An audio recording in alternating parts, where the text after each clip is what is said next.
Nyuma y'ibirego byinshi cyane byakomeje gushinja ingabo z'igihugu cy'u Burundi mu burasirazuba bwa Repubulika ya Demokarasi ya Kongo kwica ndetse no gukora jenoside abaturage cyane cyane bo mu bwoko bw'abanyamulenge. Igisirikare cy'u Burundi kimaze gusohora itangazo rikomeye cyane, ariko n'itangazo bigaragara ko bandikanye ubwoba bwinshi cyane bitewe n'amagambo yagarutseho na M23 ivuga yuko niba igisirikare cy'u Burundi byo gikomeje gukorera mu burasirazuba bwa Kongo, niba kitabihagaritse bagiye guhura n'akaga gakomeye cyane. Itangazo tugiye kugarukaho mu kanya gato. Hanyuma ikindi nakubwira nuko ibintu bisa nkaho byahinduye isura kuri FDLR. Iyi ni FDLR yiganjemo abasize bagize uruhare muri jenoside yakorewe abatutsi mu mwaka w'igihumbi kimwe magana cyenda mirongo icyenda na kane, nyuma y'uko mu masezerano ya Washington DC hemejwe ko igomba gusenywa burundu. FDLR iravuga ko itazigera ishyira intwaro hasi, ahubwo igiye kongera gusubukura ibitero ndetse ikora imirwano ikomeye cyane izatuma leta ya Kigali cyangwa se u Rwanda rwemera kugirana nabo ibiganiro. Ikindi rero ndibuze kukubwira nuko M23 nayo imaze gusohora itangazo rikomeye cyane, ndetse kandi iravuga yuko ibyo yakoreye ingabo za leta FARDC ari ibintu bikomeye cyane, mu gihe FARDC yigambaga ko yaba yamaze kubakura mu birindiro bikomeye, ariko iyi M23 iravuga yuko nta santimetero n'imwe yigeze ivanwaho mu isanzwe rero irinda cyangwa se iyafashe yabagoma ndetse n'umujyi wa Bukavu mu bice bitandukanye bya Kivu zombi, amajyepfo ndetse na Kivu y'amajyaruguru. Hanyuma reka duhere kuri itangazo rimaze gushyirwa hanze n'igisirikare cy'u Burundi, babwire ko FDNB akaba ari igisirikare cy'u Burundi cyasobanuye impamvu imaze igihe yarafungiye amayira abatuye muri Minembwe. Igisirikare cy'u Burundi rero gitangaza ko ingabo zacyo ziri mu ntara ya Kivu y'amajyepfo muri Repubulika ya Demokarasi ya Kongo zafunze inzira ziva muri Minembwe mu rwego rwo gukumira ibitero bishobora ngo kugabwa ku mujyi wa Uvira ndetse no ku mupaka w'u Burundi. Nk'uko ngira ngo twagiye tunabigaruka mu makuru yacu mu bihe byatambutse, u Burundi bufite ubwoba bwinshi cyane bw'uko intare za Sarambwe cyangwa se umutwe wa 23 bashobora gufata umujyi wa Uvira, kandi gufata umujyi wa Uvira bivuze ko yaba ari inzira yoroshye cyane yo kuba bakwisanga i Bujumbura. Mu gihe rero iki gihugu cy'u Burundi cyamaze gushoza intambara kuri M23, bivuze ko rero mu gihe M23 nayo yafata umujyi wa Uvira bishoboka cyane ko yanakomeza ijya Bujumbura, kuko kwivanga nyine muri iyo ntambara ntabwo yigeze bishimisha uyu mutwe wa M23. Niyo mpamvu rero bakomeje kugira ubwoba bwinshi cyane, bivuga yuko bagiye bafunga inzira nyinshi cyane, ndetse abaturage bo babifata nko gukorerwa jenoside, kuko bavuga yuko babuzwa kujya ku masoko, babuzwa kujya mu bikorwa byo bitandukanye bibateza imbere umunsi ku wundi. Igisirikare cy'ubundi gitangaza ko nyuma y'uko mu cyumweru gishize abatuye muri Minembwe bakoze imyigaragambyo ikomeye yamagara ibikorwa byo gufunga inzira, bivuga ko byakozwe n'ingabo z'u Burundi nabo bakorana, bikabuza ibicuruzwa by'ingenzi byaturukaga rero cyane muri Uvira kugera muri kariya gace.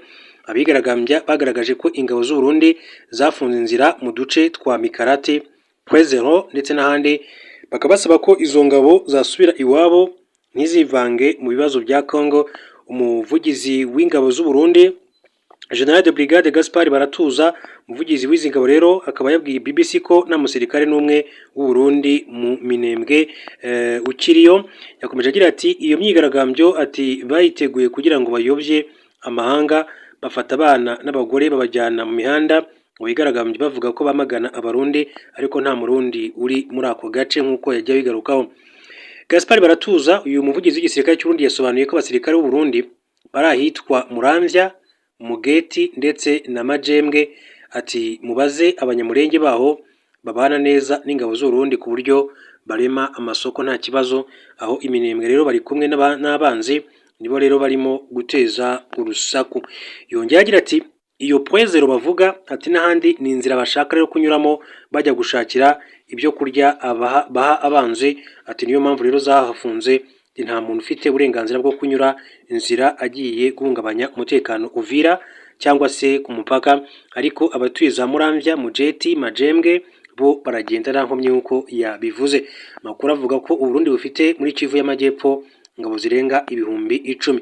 Ingabo z'u Burundi zivuga ko ziri muri RDC mu rwego rwo kurwanya imitwe y'inyeshyamba z'abarundi nka Red Tabara na FNL Nzabamema, zivuga ko rero iyo mitwe ikorana na Twirwaneho na FC23, ariko iyo mitwe yo ikabyamaganira kure nk'uko byagiye bigarukwaho. Uvira ni kamwe mu duce dufite agaciro kanini cyane muri Kivu y'amajyepfo, kandi ubu gahanganye n'umutwe wa M23 na Twirwaneho nyuma y'uko rero iyi mitwe ifashe ibindi bice biri hafi yaho ku ntera y'ibirometero hafi 100 mu majyaruguru ndetse mu burengerazuba bwa Uvira nk'uko amakuru abivuga. Baratuza yavuze ko Minembwe ari inzira M23 ishaka gukoresha kugira ngo bagere Uvira nk'uko yakomeje kugenda bigarukaho. Yongeyeho ati uje avuye Minembwe aba ari gukorana n'umwanzi, uwo ntabwo yemerewe kwambuka.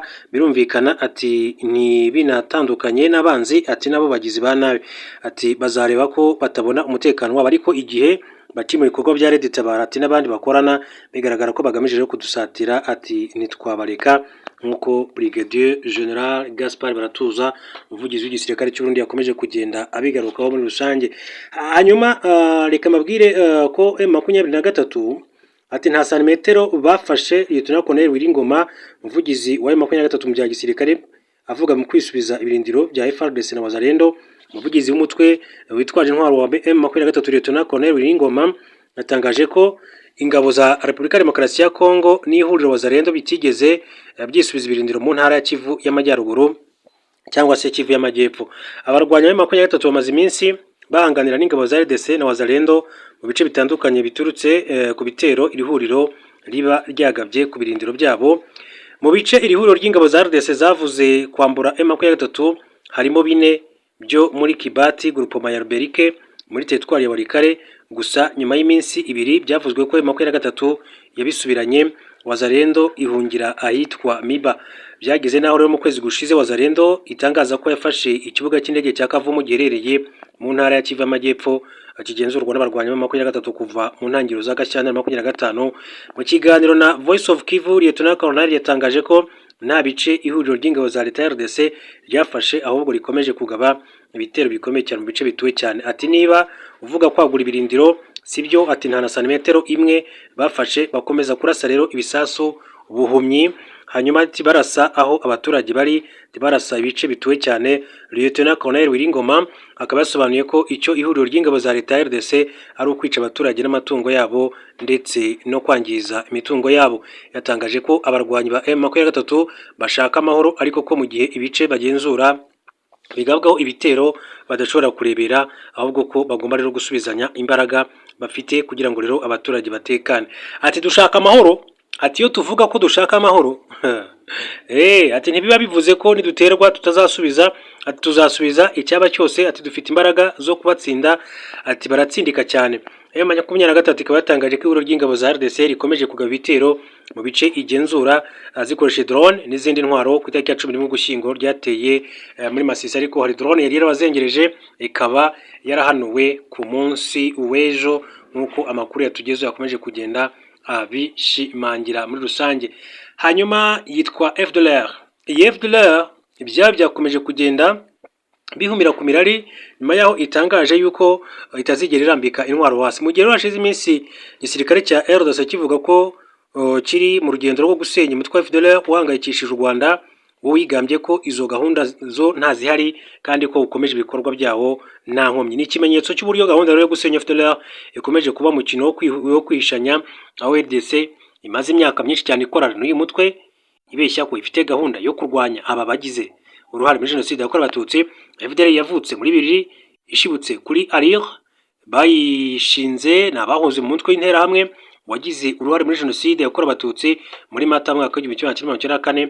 Ingabo zatsinzwe Exfal ndetse na zimwe mu mpunzi z'Abanyarwanda.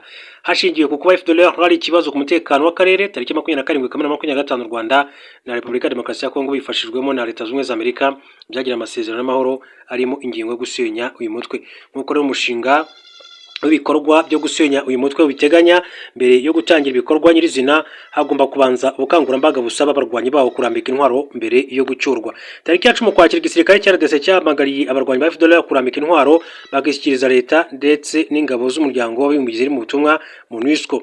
Nyuma y'iri tangazo, itsinda ry'abasirikare ba RDC bayobowe n'umuyobozi w'urwego rw'ubutasi rw'igisirikare cy'iki gihugu Brigadier General Patrick Sasanzuta byejwe mu mujyi wa Walikare mu bukangurambaga busaba FDLR kurambika intwaro. Aba ofisiye bavuze ko nta barwanyi ba FDLR babonye, babajijwe impamvu bakoreye ubukangurambaga mu bice aba barwanyi batarimo, basubiza ko ariho hegereye ibirindiro bikomeye by'uyu mutwe w'iterabwoba.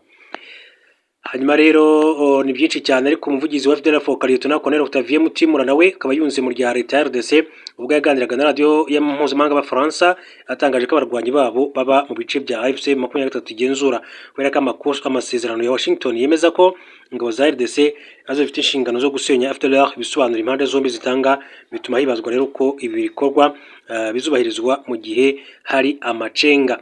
Mu kiganiro na RFI, Lieutenant Colonel Octavien Mutimura yasubiyemo intero ya kera y'uyu mutwe yuko abarwanyi babo bagumye mu mashyamba ya RDC kubera ko bari kurinda impunzi z'abanyarwanda zagizwe intabwa. Lieutenant Colonel Mutimura yatangaje ko FDLR idateze kurambika intwaro kandi ko ntabwo abarwanyi bayo batewe no kugabwaho ibitero mu gihe kiri imbere. Ati turi hano kugira ngo twirinde tunarinde impunzi z'abanyarwanda zagizwe intabwa, ati kurambika intwaro ibyo dusaba bitubahirijwe ni inzozi, iyo uri mu muriro ntushidikanya ko waterwa. Nubwo FDLR ivuga ko hari impunzi z'abanyarwanda zagizwe intabwa, u Rwanda rukomeje kwakira benshi bari baragizwe imbohe n'uyu mutwe w'iterabwoba bataha babifashijwemo n'ishami ry'umuryango w'abibumbye ryita ku mpunzi UNHCR. Reka rero mbashimire mbifurize gukomeza kugira ibi